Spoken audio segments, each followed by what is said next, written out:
This is Optimal Health Daily, episode 1304, Gut Health by Becca Shern of MinimalWellness.com, and I'm Dr. Neil. Hey there, happy Sunday, and welcome back to Optimal Health Daily, where I simply read to you from the best health and fitness blogs for free. It's kind of like an audiobook, but with articles instead, and from a bunch of different authors, and always with permission from the sites. On Fridays, I do something a little different. I answer your questions. You can send one in to health@oldpodcast.com. Before we get to it, wouldn't it be great if there were a pocket-sized guide that helped you sleep better, focus better, act better, possibly even be better? There is. And if you have 10 minutes, Headspace can change your life. When I feel overwhelmed, I love pulling up my Headspace app for quick, calming moments of mindfulness with their 3-minute SOS meditations. The breathing exercises really help boost my focus as I move on to my next task. I also love that I can adjust the duration of my meditation anytime between 5 to 20 minutes, which is super helpful for time blocking.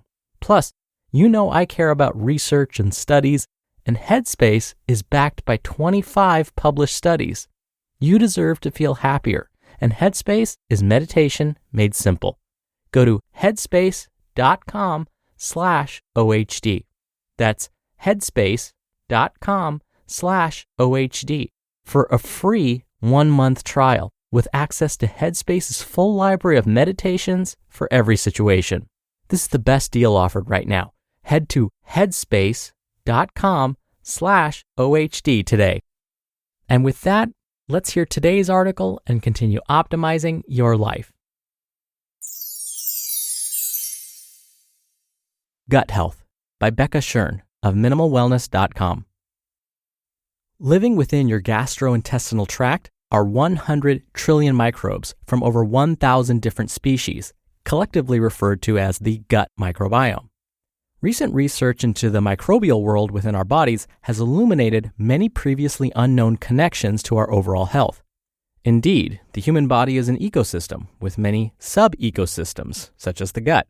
And just like the environment, when one of those ecosystems malfunctions, it compromises the entire system. So why is gut health so important? Microorganisms in our gut help us properly digest foods, particularly complex carbohydrates and dietary fiber. They also produce vitamins like vitamins K, B12, and biotin, and short-chain fatty acids. And they secrete chemical compounds that perform nervous system signaling and mood regulation functions like serotonin, GABA, dopamine, tryptophan, and more. Around 50% of dopamine and 90% of the body's serotonin are synthesized in the digestive tract. Together, dopamine, serotonin, and GABA form a trio of neurotransmitters that are essential for regulating mood, including feelings of happiness, alertness, and satisfaction. Serotonin is also connected to carbohydrate cravings, sleep cycles, pain management, digestion, and immune system function. The neurotransmitters and other signaling chemicals produced in the gut travel to and communicate with the brain via the gut-brain axis, which is a combination of immune, neural, and neuroendocrine pathways. Because of the gut-brain connection, gut health is directly intertwined with mental health and stress responses. When gut health suffers, so does our ability to potentially handle stress and other everyday mental challenges. The gut microbiome is also an integral component of the human immune system, providing a first line of defense against pathogens. Some researchers believe as much as 70% of our immunity resides in the gut, and proper functioning of our immune system relies on an intact intestinal wall. The intestinal wall is critical to prevent bacteria, pathogens, partly digested food compounds, metabolic wastes, and chemicals from entering our bloodstream. But the intestinal wall can be damaged via multiple modes of gut dysbiosis, including infections, psychological stress, Western dietary habits, chronic inflammation, long-term use of non-steroidal anti-inflammatory drugs, or NSAIDs, excessive alcohol intake, antibiotics, food sensitivities, fungal or yeast imbalances, and small intestinal bacterial overgrowth, or SIBO. Damage to the intestinal wall can result in increased intestinal permeability, a condition commonly referred to as leaky gut. In leaky gut, compounds that are not supposed to enter the bloodstream do.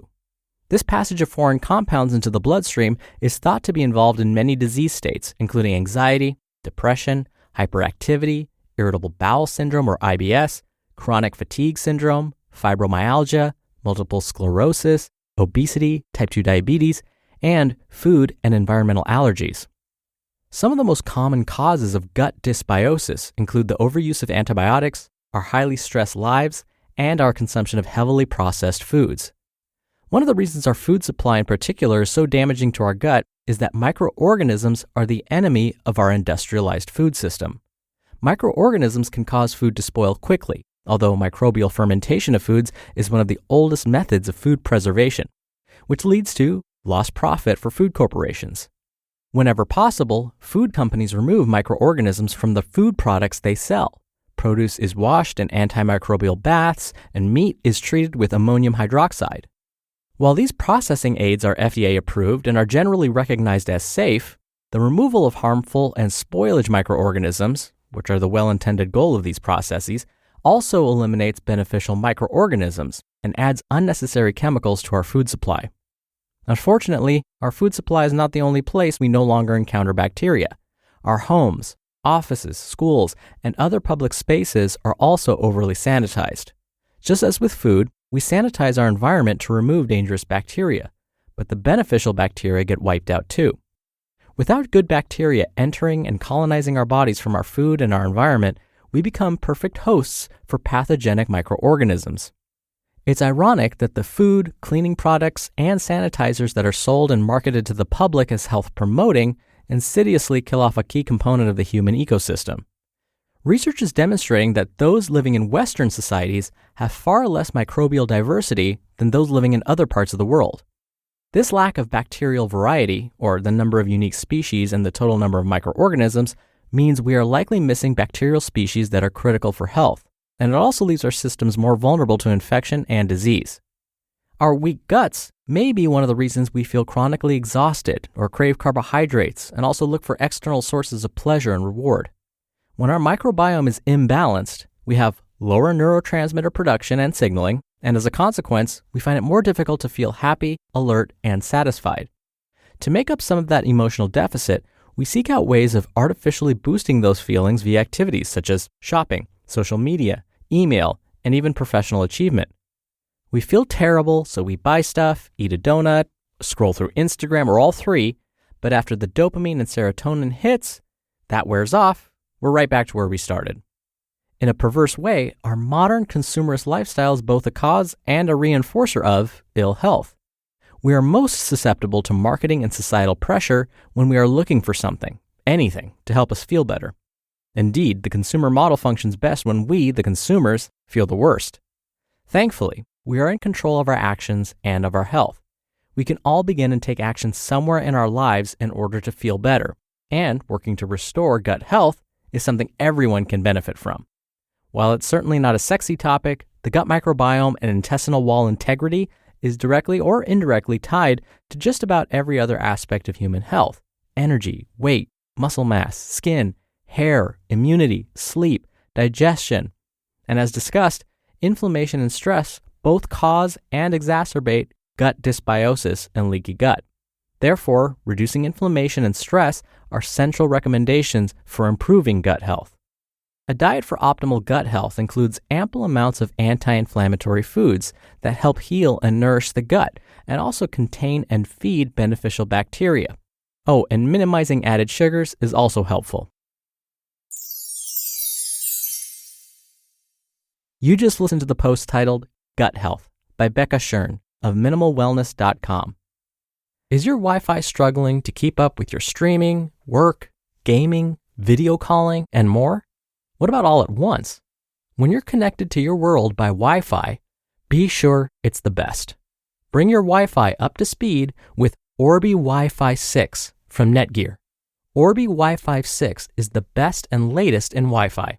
It covers your entire home with unmatched speeds and performance for uninterrupted working and learning, video calling, and streaming at home on more devices than ever before in any part of the house. With Wi-Fi this advanced, you're going to want it everywhere. Ready for the best Wi-Fi ever? Find out what makes NetGear America's #1 choice for Wi-Fi at netgear.com/bestwifi. That's netgear.com/bestwifi. And I have that linked in this episode's description. Dr. Neal again here. There's so much we still don't know about how the microbiome affects every other cell in the body. Back when I was in school, which was some time ago now, we were starting to learn that the immune system, that many of the immune cells are actually located in the gut. That was a new finding back then. We have now, of course, confirmed that theory. But what about the gut-brain axis? Well, we're learning more and more about that each day. I would say right now, it's a lot of theory, a lot of speculation, so we don't know for sure whether a leaky gut, for example, would lead to dementia or Alzheimer's. That's just one theory. And I actually went into some detail about leaky gut and the gut-brain axis in a Q&A episode a while back. And my conclusion was this. In order to try and promote a healthy gut, one of the best things you can do is incorporate whole foods as much as possible. You don't have to avoid processed foods, but try and cut back a little bit. So what I'm talking about are simple carbohydrates, sodas, candy, you get the idea. But consuming vegetables, fruits in moderation, minimally processed grains that are a good source of fiber, those are the things that will help keep your microbiome in good shape. What about yogurt and kefir and Yakult? Those probably couldn't hurt, just you don't need to go crazy with those. The problem is we just don't know whether those good bacteria found in those products actually make it to your intestines or whether your stomach destroys most of those bacteria before it gets to where it needs to go.